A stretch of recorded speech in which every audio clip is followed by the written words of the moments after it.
Mis amados hermanos, les invito a que abramos las Sagradas Escrituras en el libro de Proverbios, capítulo 16, verso 6. Proverbios 16, 6. Esta meditación lleva por título Con misericordia y verdad. Ya cuando lo tengamos se pone de pie para reverencia a la palabra de nuestro eterno Dios. Vamos a leer, yo leo una vez, la segunda vez leemos todos juntos, amén. Dice la palabra del Señor en el libro de Proverbios, capítulo 16, verso 6. Con misericordia y verdad se corrige el pecado, y con el temor de Jehová los hombres se apartan del mal. Leámoslos juntos. Con misericordia y verdad se corrige el pecado, y con el temor de Jehová los hombres se apartan del mal.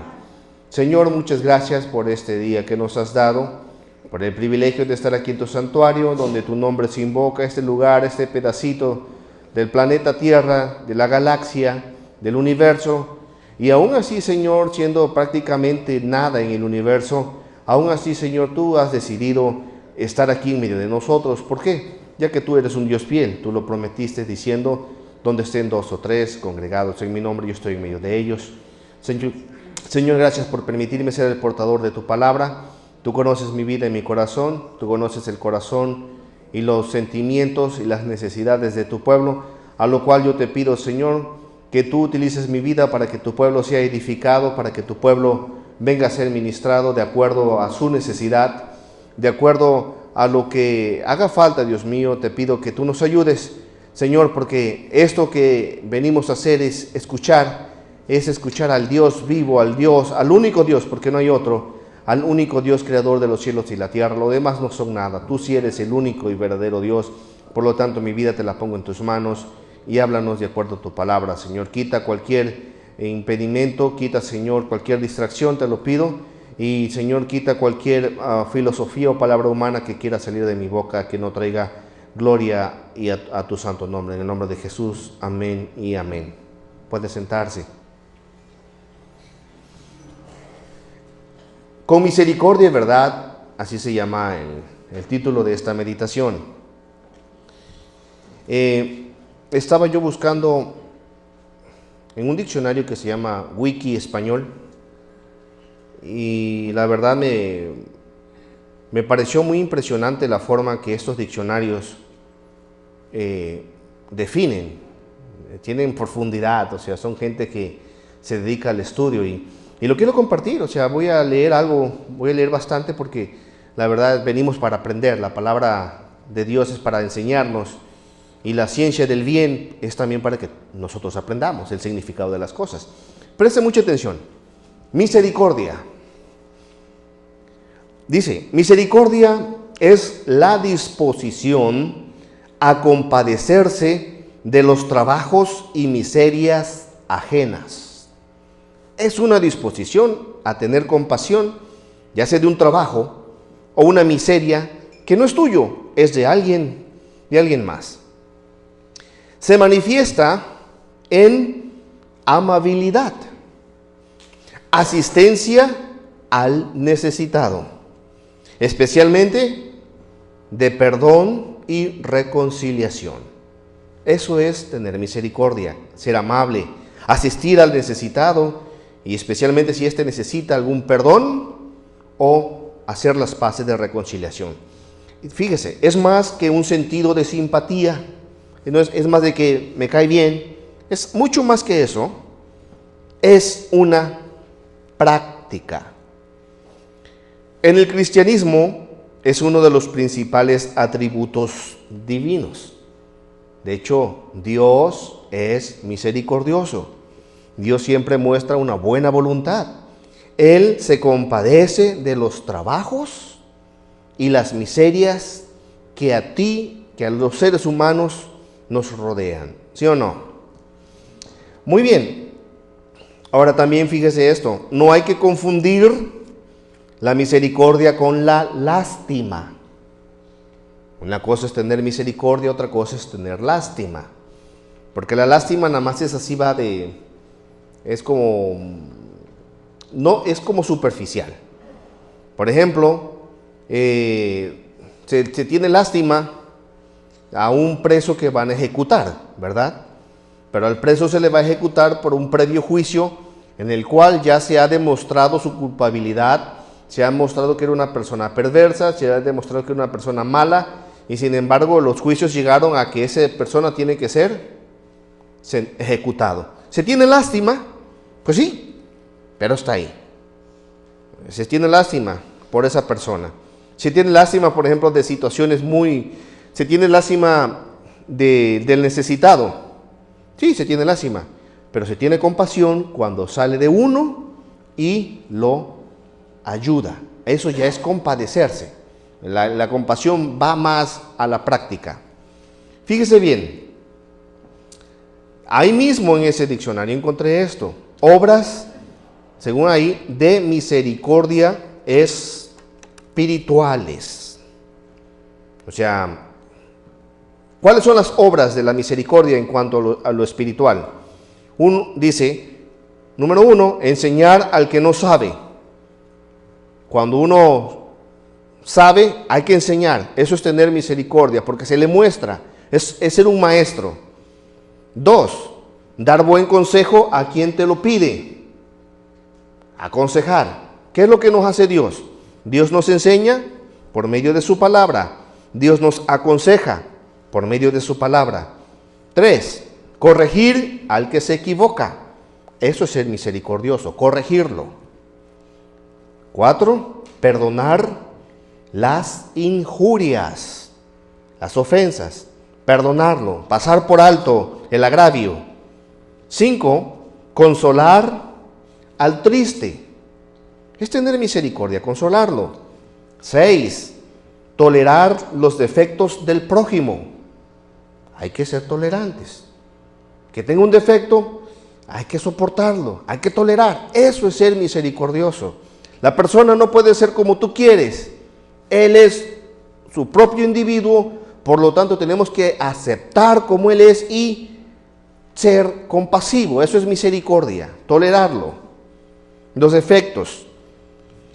Y también aquí hay otro, número 7, que según el diccionario dice también rogar por los vivos y los muertos. O sea, que hacer oración. Eso de por los muertos como que no me cayó muy bien, pero yo lo puse porque así lo dice el diccionario. O sea, uno debe siempre rogar a Dios por los que están vivos, por nuestros semejantes, acordarnos de ellos en las oraciones, acordarnos, porque el Señor Jesucristo incluso lo dijo, que debemos orar por los que nos persiguen y por los que nos ultrajan. Debemos orar, debemos amar a nuestro enemigo. Eso es ser misericordioso. Pero también, de acuerdo a esta definición de este diccionario, me dice que hay obras de misericordia que son corporales. Ahorita les mencioné las espirituales, ¿no? Pero también hay corporales. Número 1, y esto prácticamente, yo creo que cuando lo sacó de San Mateo. Dar de comer al hambriento. Eso es ser misericordioso, dar de comer al hambriento. Dar de beber al sediento.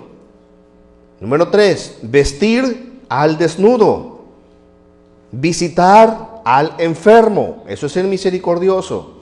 Visitar al preso. Dar posada al peregrino, y también dice aquí, sepultar a los que mueren. ¿Pues sí? Eso es ser misericordioso de acuerdo al diccionario. ¿Estamos de acuerdo en ello? Y si aplicamos esto a lo que es Dios, pues de plano Dios es misericordioso en nuestra área espiritual y también en nuestras áreas físicas, nuestras áreas materiales. Como les decía, Él nos enseña, Él es el buen maestro, Él nos da un buen consejo por medio de su palabra. Él nos corrige cuando estamos equivocados. Él nos perdona. Acuerda que decía el salmista David, Él es quien perdona todas tus iniquidades, el que sana todas tus dolencias, el que rescata del hoyo tu vida, el que te corona de favores y misericordia, el que sacia de bien tu boca de modo que te rejuvenezcas como el águila. Jehová, Él es nuestro Dios, es un Dios que en verdad se compadece de nuestra condición, se compadece de nuestro trabajo. Él es un Dios que nos consuela cuando estamos en tristeza. Él es un Dios que tolera nuestras imperfecciones. Él es un Dios que tolera todos nuestros malos comportamientos. Y hablando en sistema material, pues es, ¿de quién proviene el alimento, el pan nuestro de cada día? ¿De quién proviene? De nuestro Dios. ¿De quién proviene esta agua tan sabrosa que tomamos? De Él. ¿De quién proviene el vestido? La vestimenta. ¿De quién proviene la sanidad cuando estamos enfermos? De Dios. ¿De quién? Él es el que visita al preso cuando estamos atados, cuando estamos todos amargados, cuando estamos todos decaídos. Viene la palabra de Dios y nos liberta, nos da una palabra y tú ves cómo te anima y cómo te liberta y te trae a una nueva vida. Él también es el que da posada al peregrino. Mira, acuérdate, quiero que recuerdes esto. El Señor Jesucristo dijo, voy pues, en la casa de mi Padre dijo, en la casa de mi Padre muchas moradas hay, para que donde yo esté, vosotros también estéis. Él es un Dios extremadamente misericordioso, que Él ya sabe que este mundo va a fracasar. Hablando materialmente, se va a acabar al ritmo que va, este mundo va a colapsar. Pero Dios ha provisto un lugar especial para cada uno de nosotros.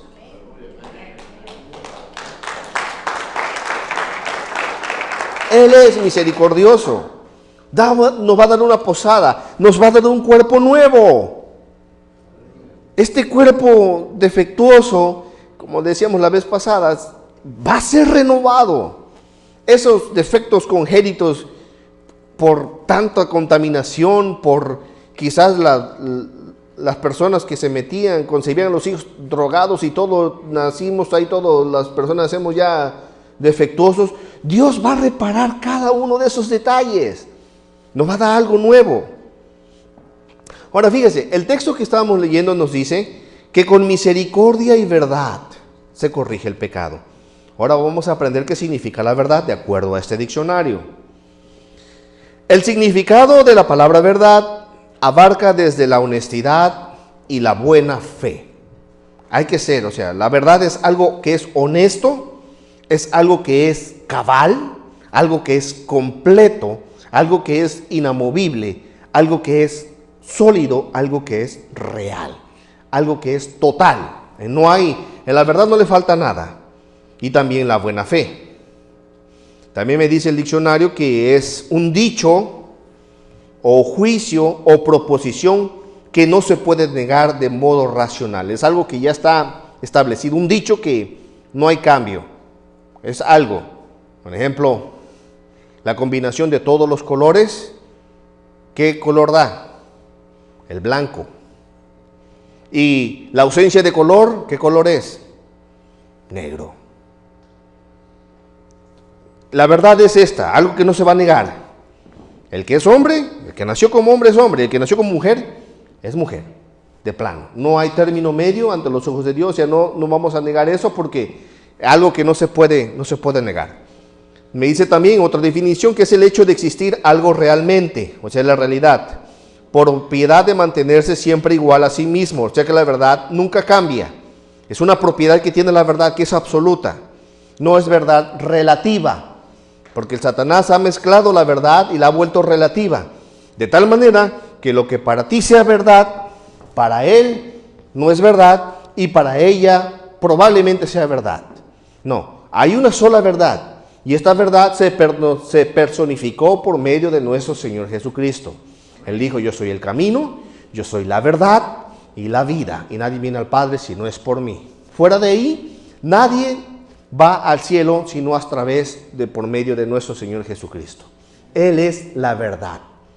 Le duela a quien le duele, le pese a quien le pese, Él es la verdad. Amén. Muy bien. También es una expresión franca y sin rodeos, es algo directo. Actitud del que por costumbre relata o describe algo sin alterar, es sinceridad, es veracidad. Bueno, veamos también lo que dice, que con misericordia y verdad, ¿qué más dice? Con compasión y con algo que es verdadero se corrige. Corregir. Definición número 1, es enmendar lo errado, enmendar. Advertir, amonestar o reprender a alguien. Eso es corregir. También quitar o rectificar los errores o inexactitudes. Aquí pone un ejemplo, por ejemplo, corrigió algunos detalles del cuadro. En la enseñanza, en los medios de la enseñanza, dice que señalar un profesor los errores de los ejercicios de sus alumnos. ¿Se acuerdan de las pruebas? Como decía el maestro, ya sea de la redacción, que los dictaba y aquí le faltó un acento, aquí le faltó un punto, escribiste canción con Z, y él te va corrigiendo. Eso es corregir. El maestro, pues como tiene un conocimiento supremo, bueno, digamos, un conocimiento superior, él corrige, ¿no? También es enmendar, rectificar, dejar de tener un vicio o actitud negativa. El ejemplo que pone aquí, sus amigos le pidieron que corrigiera, que se corrigiera, que moderara su lenguaje. O sea, cuando la persona se corrige, o sea, que es una persona mal hablada, hey, párale, ¿no? Párale. Si está una corrección que se está haciendo. Muy bien, sigamos. Pero me dice también que con misericordia, con compasión, con lo que es verdadero, con lo que verdaderamente vale la pena, se corrige, se enmienda, se pone en lo que debe ser. ¿Qué es lo que se corrige? El pecado. Aquí el problema de todo esto es el pecado, porque si no hubiese pecado, pues no habría corrección. Muy bien, pecado. De acuerdo a la palabra latín, viene de peccatum, que significa, es la transgresión voluntaria de un precepto tenido por bueno. Es una transgresión voluntaria de un precepto tenido por bueno. ¿Qué cosa es bueno? Es bueno que el hombre ame a su esposa, la honre y la cuide, un ejemplo. Pero el hombre, de una forma deliberada, ¿qué hace? Se busca tiene una aventura, se busca por ahí un amante, y está transgrediendo de una manera voluntaria, porque al hombre no le ponen una pistola, y tienes que ser infiel a tu mujer, porque, bueno, dirían, no, pues me obligaron a ser infiel. No, lo hizo de una manera voluntaria. El que roba de la misma manera, ve la oportunidad y ¿qué pasa? Se embolsa aquello y se va. Nadie lo obligó. Es de manera voluntaria cuando se hace el pecado. Para los griegos se decía amartia, que significa fallo de la meta o no dar en el blanco, así como ese blanco, los objetivos. El objetivo del cazador, del que tira la flecha, del que tira la ballesta, del que tira el rifle o la pistola, ¿cuál es el objetivo? De dar en el blanco. Porque para eso se entrena. Si de momento no da en el blanco, pues está errando. Y el objetivo de Dios es que nosotros siempre demos al blanco perfecto, que es Cristo. Ese es nuestro objetivo. Cada vez que nos comportamos, tenemos que comportarnos como se comportaría el Señor Jesucristo. Cada vez que hablamos de una manera, tenemos que hablar como habló Jesucristo. Pero cada vez que se nos presenta una prueba y andamos todos ahí amargados, estamos definitivamente, ¿qué estamos haciendo? Fallando al blanco. Estamos pecando, no estamos cumpliendo nuestro objetivo de amar a nuestro prójimo, de respetar a nuestra esposa y muchas cosas más. Pero hay algo más que me llama la atención. Dice, aludía al concepto de vivir al margen de lo esencial debido a una actitud errónea. Ahora bien, antes de los griegos y con anterioridad al arameo, fíjese, esto va mucho más allá, más profundo. Antes de la lengua aramea, que las lenguas arameas son de las lenguas primitivas, el término pecado tenía el significado de olvido. Y hasta yo también me sorprendí cuando dije, ¿olvido? ¿Pero por qué olvido? O sea, olvido de algo que estaba presente. Olvido como de dejar a un lado. Dejar a un lado. Y también lo entiendo yo de esta manera. Ignorar. Dios nos ha dejado sus mandatos, Dios nos ha dejado su palabra, y es un pecado si yo no hago y obedezco la palabra. ¿En qué parte de la Escritura está? Usted lo sabe muy bien, con el que dice, al que sabe hacer lo bueno y no lo hace, ¿qué pasa? Le es pecado. O sea que es obviarlo, lo sabes pero no lo haces. ¿Qué estás haciendo? Lo estás como poniendo al olvido. Y para Dios, ¿qué significa esto? Que prácticamente es una burla que estamos haciendo, que la persona hace ante Dios. Lo está ignorando. Es como cuando la hermana manda a su hijo, no hagas esto. Y el hijo le ignora. ¿Se siente bien, hermana, cuando su hijo le hace eso? ¿Le ignora a su hijo o su hija? ¿Se sienten bien los padres? ¿Nos sentimos bien los padres cuando le decimos algo a nuestros hijos nos ignoran? Pues están olvidando o no están tomando en cuenta, no están dándonos el valor necesario. De la misma manera Dios se siente cuando nos habla su palabra y nosotros no hacemos lo que Él dice. Muy bien, mis amados, ténganme paciencia, por favor, porque estamos aprendiendo. Pero me dice aquí, con misericordia y verdad se corrige el pecado, porque el pecado es algo que ofende a Dios.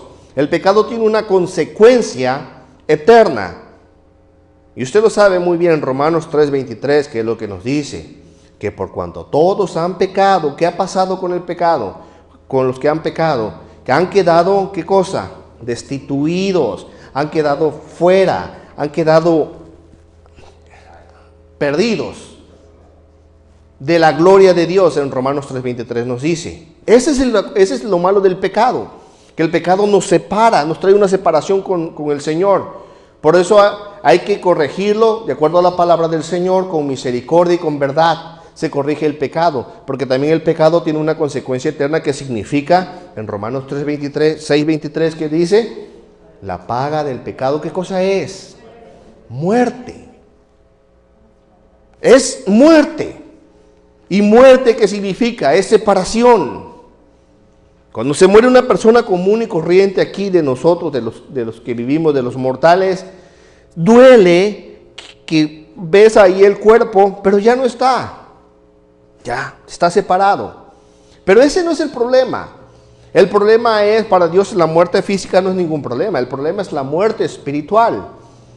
Porque el hombre fue creado un ser eterno, un ser que va a perdurar, un ser que no va a morir, un ser eterno. Y entonces, al alma que pecare, la palabra del Señor dice, esa morirá. Pero el problema es que al ser el alma, al no morir, al haber puesto eternidad en el corazón de ellos, el alma es una muerte eterna, es una agonía, que por eso envió Jesucristo, nuestro Dios, a su Hijo al mundo. Porque de tal manera amó Dios al mundo, que envía a su Hijo unigénito. ¿Para qué? Para que todo aquel que en él cree no se pierda, sino que esta persona tenga, ¿qué? Vida eterna. Porque eso es muy, muy, muy importante, la vida eterna. Porque el pecado viene a distanciarnos. Pero Él vino y en la cruz del Calvario, ¿qué hizo? Él sufrió todas nuestras enfermedades y llevó todos nuestros pecados. Él de manera voluntaria accedió cargar con los pecados de la humanidad. ¿Para qué? Para que cuando tú y yo ponemos nuestra fe en Jesucristo, en Cristo Jesús, vamos a tener vida eterna. La paga del pecado es muerte, mas la dádiva de Dios, el regalo de Dios, es vida eterna en Cristo Jesús, Señor nuestro. Eso es lo que dice. Pero bien, volviendo a Proverbios 16:6, con misericordia y verdad se corrige el pecado, y con el temor de Jehová los hombres se apartan del mal. Y de temor de Jehová, incluso también lo busqué en el diccionario y me sorprendió. Me sorprendió y yo aprendo y yo me deleito y yo se los comparto, porque me enseña y aprendo y lo quiero vivir. Fíjese lo que encontré.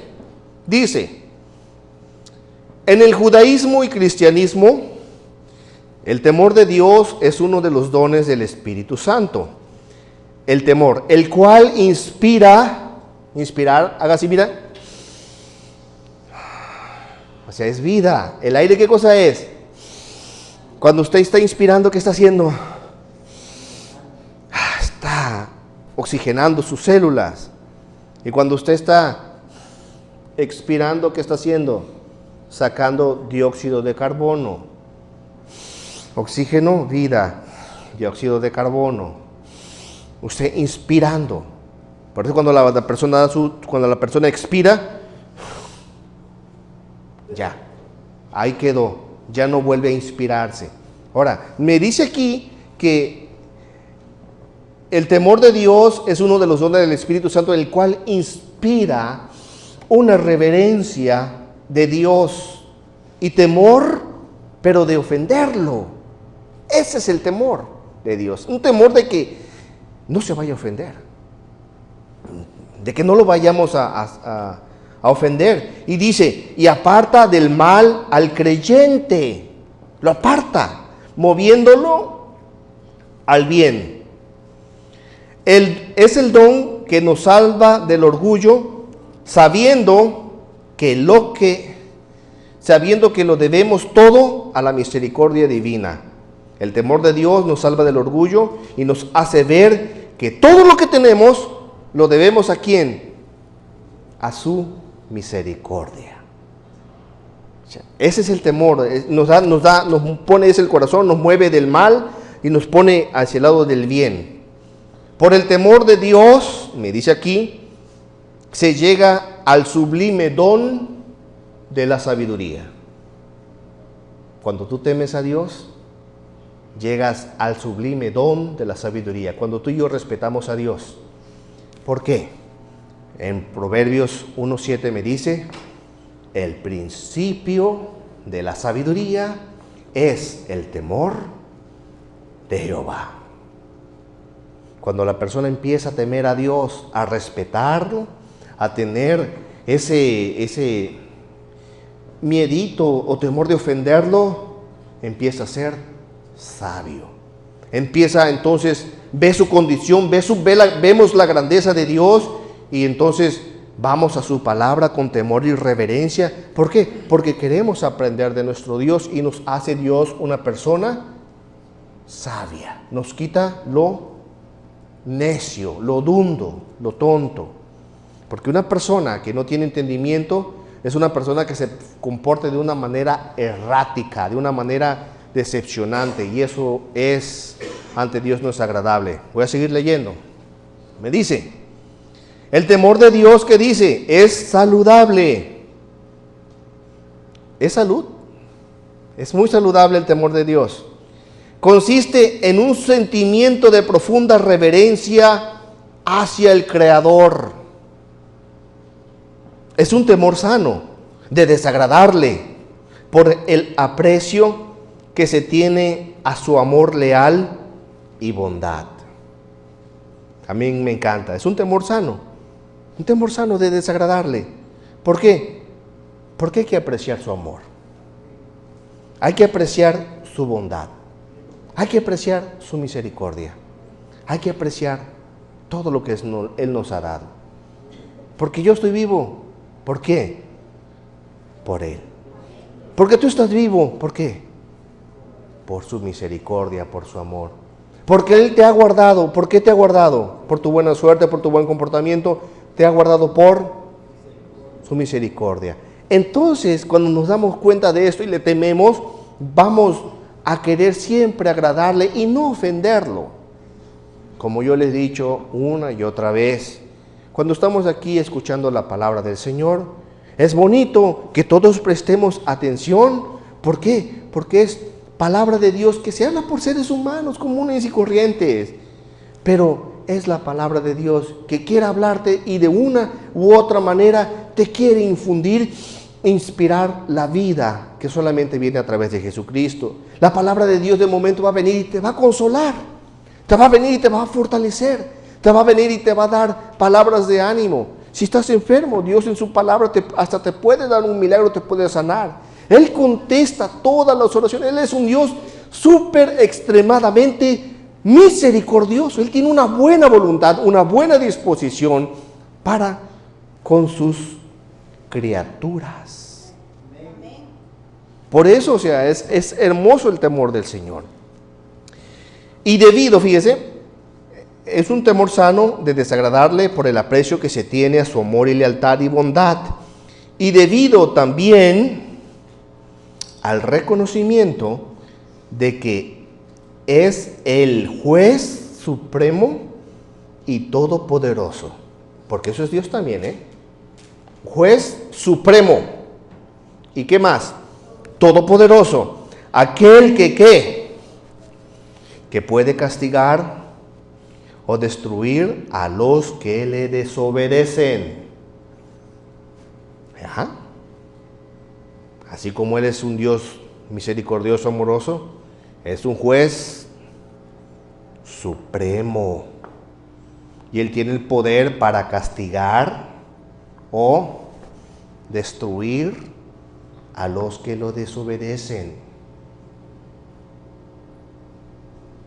Cuando estemos delante del trono del Señor, cuando estemos delante del juicio de Él, cuando ya se hayan terminado estas edades o nuestras vidas, vamos a estar delante de Él, del juez justo. Él es justo. En Él no hay corrupción. No, Él es justo. Y si tú y yo vivimos de acuerdo a su palabra y valoramos el sacrificio de Jesucristo, su Hijo amado, porque es un sacrificio, no es cualquier cosa lo que hizo el Cristo de la gloria.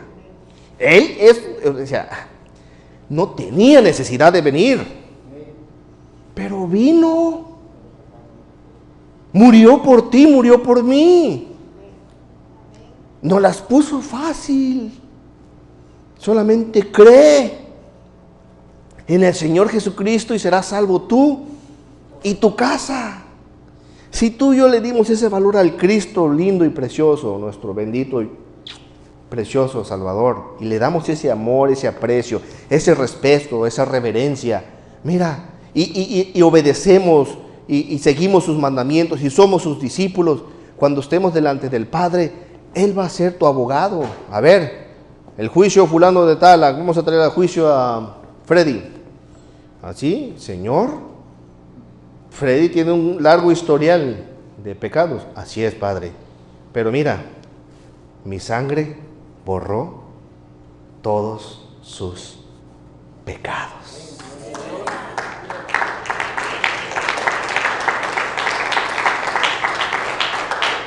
Pero también, si la persona, vamos a ponerle un nombre a este otro individuo, uno que no llegue aquí, vamos a ponerle de Chilo. Aquí nadie que se llama Isidro, Chilo, ¿verdad? No, Chilo. Chilo fue un cristiano y este Chilo pues no tomó en serio a Dios, no le dio el valor necesario, jugaba, tomaba el nombre de Dios en vano, se reía, hacía burlas de las cosas de Dios, no era respetuoso, no era reverente, pero era temeroso, sí era temeroso, pero no tomó en serio el sacrificio de Cristo, hasta hacía chistes de Jesús, chistes de su palabra. Él era un cristiano actualizado, un cristiano a la moda, un cristiano que no quería ofender al mundo, pero al no querer ofender al mundo, ofendía a Dios por su mal comportamiento.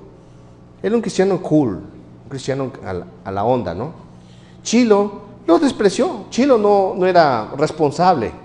Cuando esté ante el juez supremo del universo, va a estar el juez y va a estar el Señor Jesús. No va a ser Jesús su abogado, va a ser el fiscal. El fiscal. A ver, Chilo, se te acusa de esto y esto y esto y esto. Va a decir Chilo, sí, pero yo acepté a Cristo. Y Cristo va a decir, sí, me aceptaste, pero me agarraste de tu juego. No me tomaste en serio. Fuiste un grosero, un indolente. Sí, pero me arrepentí. Cuando te arrepentiste, yo te borré todos tus pecados, pero tú reincidiste. Tú no hiciste mi voluntad. Tú no me serviste. Tú me agarraste como tu juego, tu broma. Y ahí, a partir de ahí, se te empezó a escribir otra vez tu mal récord. ¿Y qué va a decir el Señor? Apartaos de mí, maldito. Es una frase seria, una frase contundente, una frase que en el nombre de nuestro Señor Jesucristo a ninguno de los que estamos aquí nos suceda. Es una frase, quítate de aquí. Pero Señor, acuérdate que yo en tu nombre prediqué, yo en tu nombre eché fuera demonios, en tu nombre puse mis manos y los enfermos sanaron. Así es. pero quítate de aquí, maldito hacedor de maldad, al fuego preparado para el diablo y sus ángeles. Y allí será el lloro y el crujir de dientes. Él es el juez supremo. Es lo que mi deseo el día de hoy, el deseo de nuestro Señor, es que consideremos a un Dios que es todo amoroso, que si lo vemos por el lado amable, olvídate, tenemos el cielo de nuestra parte, tenemos el de nuestra parte, pero también si nos burlamos de Él, de Dios nadie se burla. Una horrenda cosa es caer en manos de un Dios vivo. Me sigue diciendo aquí el significado. Se describen dos clases de temor de Dios: el temor filial y el servil. El temor filial es aquel por el que se detesta el pecado o se aparta de él, no por las penas con que son castigados los pecadores, el filial, sino porque aquello es una ofensa a Dios, algo que desagrada a Él. Ese es el temor de Dios filial, donde tú detestas el pecado y te apartas de Él, no porque te van a dar cincho, no. Tú, o sea, como los hijos que se portan bien, no porque hay niños que se portan bien, no por el que si se portan mal les va a dar el castigo, no. Se portan bien porque quieren agradar a su papá. Hay otros niños que se portan bien porque, miren, le tienen miedo al cincho. Hay dos actitudes. Y el otro es el temor servil. Es el que evita el pecado por la pena que lleva el castigo. Como los hijos. Hay hijos que te obedecen de buen corazón, ¿verdad? Sí, mi hijo. Hay hijos que te obedecen, pero si no ven el cinturón no te hacen caso. Tienen que ver el cincho para que te hagan caso. O si no, tienen que sentir el cinturonazo porque te hacen caso. Ese, porque ya se le pegó, pues ya no tiene el temor de Dios. Así que hay dos tipos de temor. ¿Cuál tipo de temor de Dios quiere ser? ¿El filial o el servil? Yo quiero ser el del filial, el servirle por amor, el respetarle por amor. Hay otra, aquí dice, es decir, como dice fulano, hay tres estados en los que se puede agradar a Dios. Hay tres, escúchenme muy bien, porque hay que aprender. Hay tres estados por el cual se puede agradar a Dios. O bien hacemos lo que Dios agrada por temor al castigo, y entonces estamos en la condición de esclavos. O sea, hacemos lo que Dios porque no me castigue, como decía, acuérdense de que te va a castigar fulano, te va a castigar la Virgen, que no hagas esto, no. Muchos no se portan bien porque lo va a castigar. Entonces es una condición de esclavo, porque el esclavo pues es propiedad, y el esclavo pues obedece a su amo porque el amo lo puede castigar. Esa es una. Dos, o bien hacemos en condición de esclavos, o bien buscando la ventaja de un salario, cumplimos las órdenes recibidas en vista de nuestro propio provecho. Y es por interés. Hay gente que teme a Dios por interés. Y aquí sigue diciendo, asemejándonos así a los mercenarios.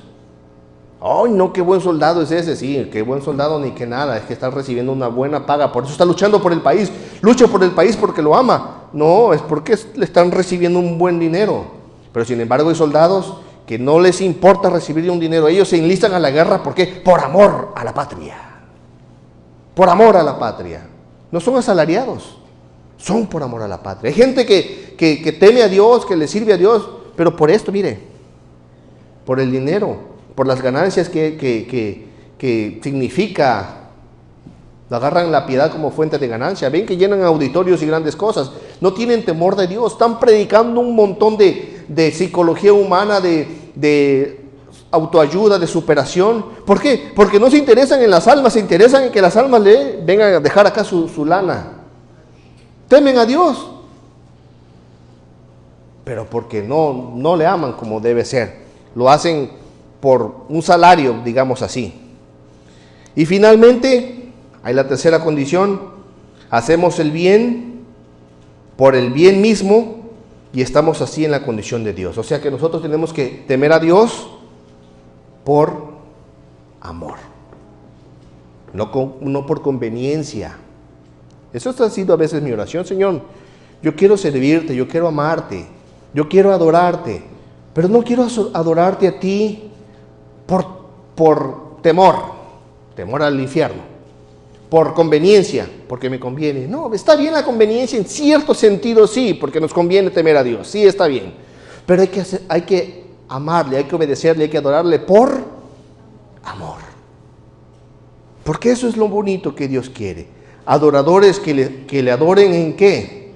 En espíritu y en verdad, no por conveniencia o no por las ofertas de una posición. Es lo que Dios desea, que tú y yo le amemos con todo nuestro corazón, con toda nuestra mente, con todas nuestras fuerzas y con toda nuestra alma. Ese es el temor que Dios demanda de cada uno de nosotros. El temor de Dios es una actitud de reverencia y respeto hacia Dios que pasa progresivamente por las siguientes etapas. Número 1, el temor de Dios va progresivamente. Una conciencia de que Dios es el dueño de nuestras almas. Ahí es cuando empezamos a darnos cuenta de que hay que temerle, ¿verdad? Porque Él es el dueño. Mías son todas las almas, dice el Señor, son de Él. Esa es la primera etapa. Y tiene el poder, o sea, sabemos que Él es el dueño de nuestras almas y que Dios tiene el poder de otorgarnos la salvación eterna o condenarnos a la destrucción. O sea, ya nos damos cuenta de que Él tiene el poder, ¿ok? Aunque la motivación que genera ese temor es completamente egoísta, es preferible a no tener ningún temor de Dios. O sea, que la persona sí le respeta, pero porque ya se dio cuenta de que Dios es Dios y que es poderoso y pues no voy a pecar porque Dios se ofende. Es la actitud, la motivación, o sea, estoy pensando en mí mismo, no pienso tanto en su persona de Él, sino en mí mismo. Segundo, la segunda etapa es una conciencia de que Dios está permanentemente mirando todo lo que pensamos, decimos y hacemos, y que Él tiene el poder de premiarnos o castigarnos de acuerdo a nuestra conducta, lo cual nos debería motivar a ser cuidadosos y apartarnos del mal. Es la segunda. Dios está en todas partes. A veces creemos que Dios nada más está aquí. No, Dios en todas partes está. Aún en lo más íntimo, aún en lo más solitario, en la soledad, Dios está ahí. O sea, ya es la segunda etapa donde ya la persona se da cuenta de que las palabritas, esas malas palabras que a veces escapan, no, ¿por qué?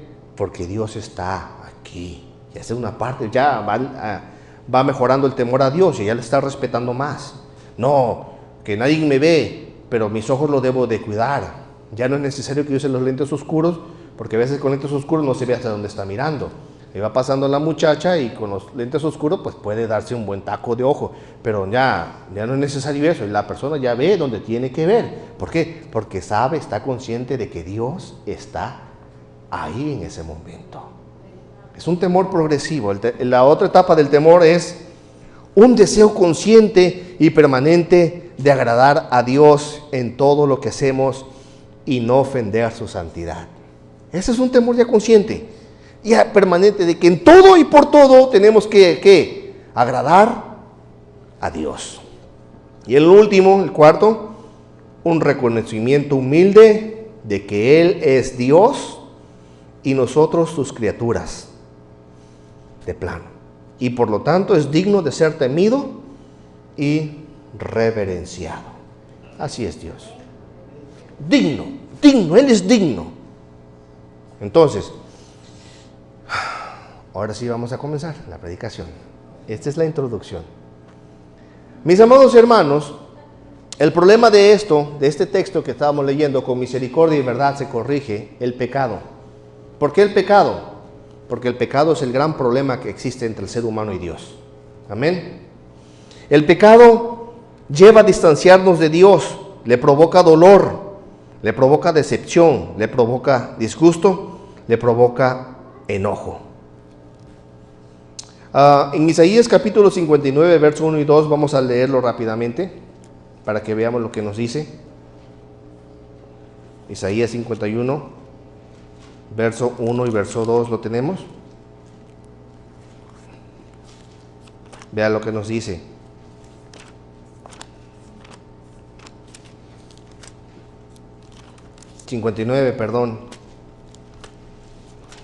59.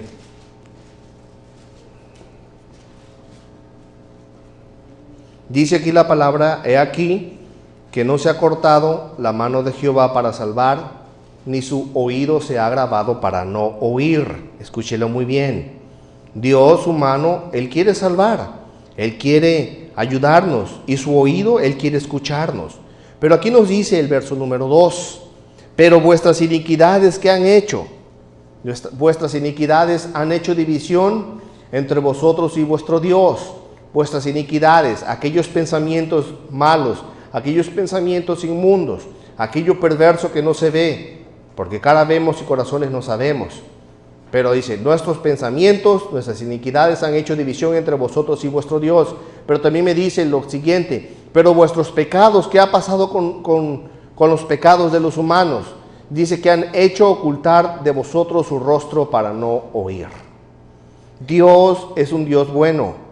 Dios te quiere ayudar, me quiere ayudar. Él es muy compasivo, es misericordioso. Él quiere, Él puede y tiene el poder para ayudarte. No lo dudes nunca en tu vida, no lo dudes. Él lo va a hacer. Pero muchas veces somos nosotros los que causamos esa división para que Dios no nos ayude, no nos conteste. Muchas veces somos nosotros los que estamos atados. ¿Por qué? Por nuestras iniquidades, por los pensamientos, por esos pecados ocultos, no confesados, por ese no arrepentimiento que a veces hay en nosotros. No nos arrepentimos, no hacemos obras dignas de arrepentimiento. ¿Cómo va Dios a obrar a tu favor si estamos una tremenda brecha entre nosotros y Dios? Su mano no se ha cortado, su mano está alargada. Él quiere ayudarnos y Él te va a ayudar a ti, te va a ayudar, no lo dudes.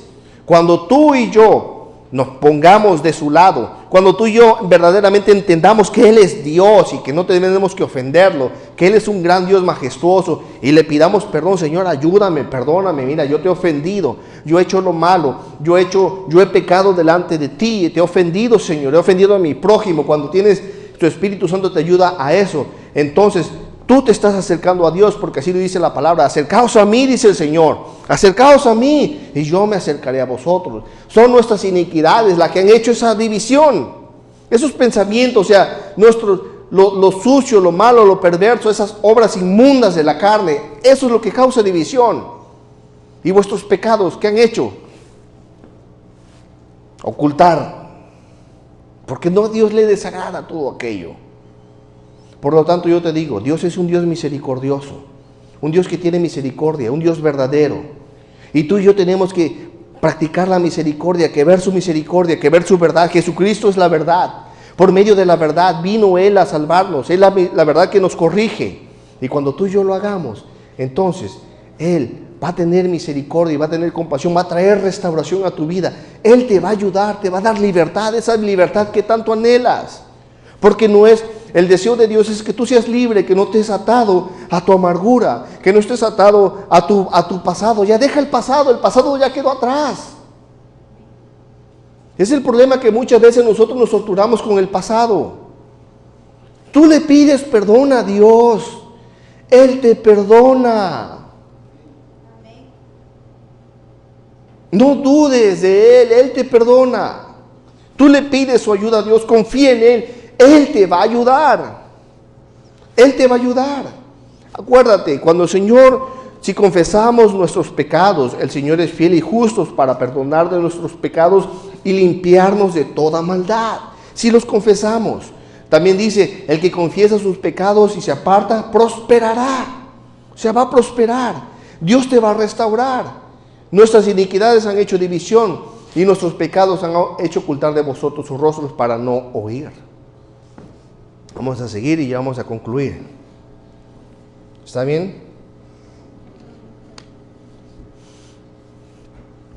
Ahora bien, también un ejemplo es de con misericordia y verdad se corrige el pecado. Es que el pecado nos lleva a distanciarnos de Dios. Y también el pecado, la falta de fe o incredulidad, también es un pecado delante de Dios. Y vamos a corregir, aunque sea este poquito. La falta de fe, la incredulidad, es un pecado ante Dios. Tienes que tener fe. Porque sin fe es imposible agradar a Dios. Sin fe, ¿sabes qué pasa con la persona que no tiene fe? Lo está ignorando. Sin fe es como que yo estoy hablando con él y de momento el hermano o él está hablando conmigo y de momento yo torno mi mirada a otra parte, no le estoy prestando atención, le estoy faltando al respeto. Fe es saber que Dios está aquí. Fe es saber que Dios está aquí y que Él nos habla. Fe es saber que cuando Él te dijo que te voy a restaurar, Él te va a restaurar. Porque si dudas, entonces no has confiado en Dios. Tú tienes que tener fe. Ese es un pecado delante de Dios. Que desconfíes de Él. Porque Él es el dueño del universo. Si Él ha dicho que te va a sanar, te va a sanar. No tengas temor. Que no te salte la duda. Afiánzate en la fe. ¿Y cómo vas a tener fe? Porque la fe viene por el oír y el oír de la palabra del Señor. ¿Cómo vas a tener fe? Cuando tú vienes aquí y escuchas los mensajes, tienes fe, alimentas tu alma, alimentas tu espíritu y tú también puedes obtener fe a ti mismo a través de la lectura de su santa palabra. ¿Por qué? Porque esa palabra te va a inspirar, esa palabra te va a dar vida. Cuando tú lees la palabra con fe y la lees con devoción, entonces empiezas a ver esas historias bíblicas de la Biblia como algo tan emocionante que te inspira y te da fuerza y te da fe. Sin fe es imposible agradar a Dios. Con misericordia y verdad se corrige el pecado. Tienes que tener fe. No dudes. No dudes. Porque si dudas, ya perdiste todo. La falta de fe o incredulidad. Salmo 95:10. ¿Qué me dice el Salmo 95:10? Dice el 95:10 del Salmo. 40 años, dice. 95:10. ¿Lo tenemos? 40 años, ¿qué dice? Estuve disgustado con la nación y dije, pueblo es que divaga de corazón. 40 años, Dios se disgustó. ¿Por qué? Porque el pueblo fue incrédulo. Tienes que creer. Porque Dios le dijo a Moisés, te voy a sacar a este pueblo, te voy a estar contigo con mano poderosa. Y miren lo que hizo Dios. Dios realizó, ¿qué cosa realizó Dios? Grandes milagros. 10 plagas terribles y tremendas cayeron sobre el pueblo de egipcio. A Israel no lo tocó. Cuando estaban entre la espada y la pared, los enemigos atrás y el mar rojo enfrente, ¿qué hizo Dios? Dividió el mar rojo y pasaron en seco. O sea, vieron sus maravillas, vieron sus grandes prodigios, vieron sus milagros. Ellos lo vieron cuando tenían sed, que no había nada de tomar. ¿Qué creen? Salió agua de la peña, salió agua de la roca. ¿Por qué? Porque Dios estaba ahí con ellos. O sea, no hay que dudarle a Dios. Aunque tú no veas las circunstancias, aunque tú veas que tal vez no hay salida, tú confía en Dios que Él está presente y Él te va a sacar de esa situación. Como dijo Job, yo sé que mi Redentor vive, aunque Job estaba en el polvo, aunque Job estaba hecho trizas este pobre varón, pero él no renegó su fe, no la renegó. ¿Qué le dijo su mujer? Job, ¿aún en esa condición mantienes tu fe? Maldice a tu Dios y muérete, le dijo. ¿Qué dijo Job? No, mujer, como una fatua, como una necia, como una loca has hablado. Jehová dio, Jehová quitó. Sea el nombre de Jehová bendito. Yo sé que mi Redentor vive. Por eso hay que tener fe. No seas incrédulo, no seas incrédula. Alimenta tu fe. ¿Cómo la vas a alimentar? Con la palabra del Señor. Te voy a decir una cosa. Cuando este pueblo divagó en su corazón, no conocieron sus caminos. Reconoce los caminos. No estés divagando. Reconoce a Dios. No estés ahí tu mente ahí que ande divagando. No, Dios es Dios. No lo pongas en duda. No lo pongas en duda. Él te va a ayudar. Porque ¿sabe qué es lo que pasa? Cuando divagas en tus caminos, esto que estaban divagando significa mentes desordenadas. Mentes que no están en lo que están, sino que están ahí en el espacio, que están desordenadas, que andan pensando en un montón de cosas. Eso a Dios no le agrada. A Dios le agrada que tú pongas tu confianza y tu mente en la palabra del Señor. Fíjate bien, la falta de fe lleva también a la falta de carácter e impaciencia. Y eso es algo que también tenemos que corregir. Tú tienes que tener carácter y no tienes que ser impaciente. Si no tienes fe, te va a llevar a eso. Y eso te va a llevar a cosas peores. Tienes que afirmarte en la palabra del Señor. Si no te afirmas, va a venir cualquier viento de doctrina. Si no lees la palabra del Señor, va a venir cualquier y te va a engatusar y vas a caer en las garras del enemigo y no vas a saber ni qué hacer. Tú tienes que estar firme. Si tú no tienes la falta de fe, la incredulidad te va a llevar a la falta de carácter. Y un ejemplo de ello, ya no lo voy a... Sí lo voy a leer rápidamente y ya con eso voy a concluir. Primera de Samuel capítulo 13, verso 8 al 13. Aquí estaba en guerra el pueblo de Israel contra los filisteos. Y Samuel le había dado una orden a Saúl, donde le dijo: hey, espérame, 7 días espérame, yo voy a venir. Muy bien. Dice, y él esperó, Saúl, 7 días conforme al plazo que Samuel le había dicho. Pero dice, Samuel no venía a Gilgal. ¿Y qué pasaba? El pueblo, ¿qué? Se le desertaba porque estaban en guerra. Y dijo Saúl: traedme holocaustos y ofrendas de paz. Y ofreció el holocausto. Y cuando él acababa de ofrecer el holocausto, he aquí que Samuel venía. Y Saúl salió a recibirle para saludarle. Entonces Samuel dijo: ¿qué has hecho? Saúl respondió: porque vi que el pueblo se me desertaba y que tú no venías dentro del plazo señalado y que los filisteos estaban reunidos en Micmas. No creyó a la palabra del profeta de Dios. Le dijo: espérame, yo voy a venir. El holocausto no lo iba a ofrecer Saúl, lo iba a ofrecer el profeta. Espérame. No le creyó a Dios, a su profeta. Espéralo. Ten fe. Se le empezaron a desertar. Ya sus recursos, hoy se vio él, se atemorizó. No te atemorices. Aunque ves que te están yendo los recursos de las manos, no te atemorices. Aunque pareciera que todo va en picado, espera la palabra del Señor que Él te va a contestar. Espéralo. Se volvió impaciente. Y vimos qué le pasó por impaciente. Fíjese muy bien lo que le pasó por impaciente. Me dije, ahora, verso 12, ahora descenderán los filisteos contra mí a Gilgal, y yo no he implorado el favor de Jehová. Me esforcé pues y ofrecí holocausto. Entonces Samuel dijo a Saúl: locamente has hecho. No guardaste el mandamiento de Jehová, tu Dios, que Él te había ordenado. Ahora Jehová hubiera confirmado tu reino sobre Israel para siempre. Espérale, no te desesperes. Confía en Dios, que si no te contesta, eso no quiere decir que no te ha escuchado. Confía. Porque hay hermanas que tienen su corazón: ay, mi esposo. No, tranquila, serena. Dios tiene todo bajo control. No dudes de Él.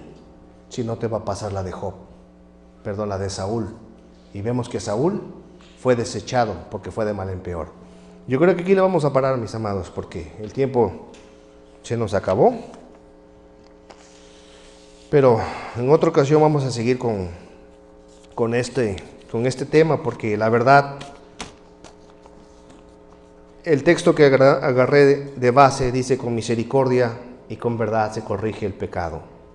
Y con base a ello, todos los que nos atrevemos a predicar, tenemos que tener compasión y misericordia para corregir las actitudes y tolerarnos unos a otros, y mostrarlo con la palabra, animarnos con la palabra para corregir nuestras vidas. No vamos a cambiar a través de bibliazos, vamos a cambiar a través del consejo de la palabra del Señor. Y hubiésemos seguido más. Por ejemplo, para la próxima les tengo Otra que queremos corregir viene siendo la de, ahorita les digo, la rebeldía. Otro pecado que se tiene que corregir con misericordia y con verdad. También está otro que es la irresponsabilidad de los padres, porque a veces, queramos o no, de forma sin querer queriendo, somos irresponsables. Y también tengo irresponsabilidad en el matrimonio, cosas que necesitamos corregir a través de las Sagradas Escrituras. Pero yo les digo una cosa,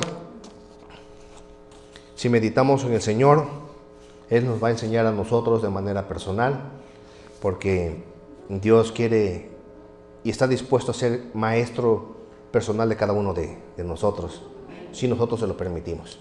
Vamos a orar en estos momentos. Padre, en el nombre de tu Hijo amado Jesús, Señor, yo estoy muy contento, agradecido contigo, porque yo aprendo mucho a través de ti, Señor. Y tú me has enseñado que tú eres un Dios misericordioso, tú eres un Dios verdadero, y tú has tenido una gran compasión y un gran cariño hacia mí, y me has tolerado muchas cosas, y me has corregido. Y también he aprendido, Señor, que el temor de Jehová es el que me aparta del mal.